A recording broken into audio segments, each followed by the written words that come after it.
Sa gilid ng kalsada may halong pawis at semento. Isang ama kumakayod kahit tirik ang araw, walang reklamo. Bawat buhos ng araw, pangarap ang binubuo.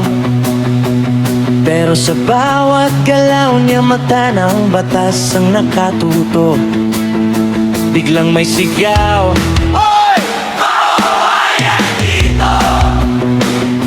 Kahit naghahanap buhay, tila ba siya'y kriminal sa mundo. Simpleng trabaho, ginawang kasalanan. Habang ang nasa taas, tahimik lang sa kanilang kasaganaan. Sino ba ang tunay na lumalabag?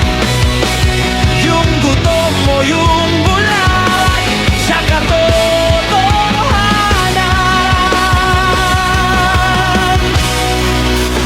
Bawal na bang mabuhay sa mundong ito? Bawat galaw may talikala, bawat hinga may presyo. Habang ang mahirap, pilit pinapahirapan. Yung may kapangyarihan, patuloy sa kalayaan. Bawal na bang mangarap? Bawal na bang kumilos? Sa dami ng batas, tao na ang nalulunod.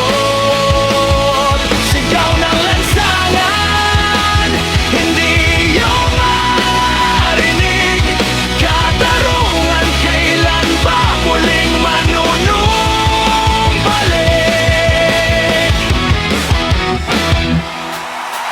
Driver sa kalsada, construction sa umaga.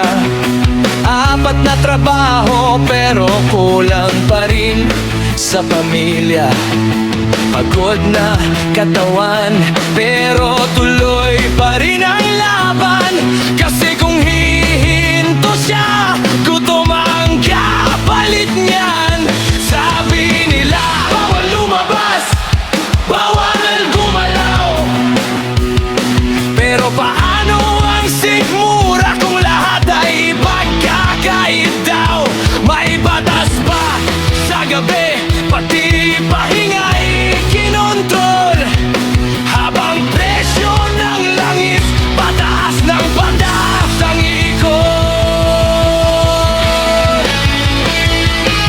May nagsasabi pa, sila raw ang problema.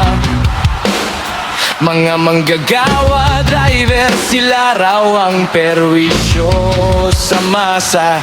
Pero bakit ang mayaman hindi man lang masin?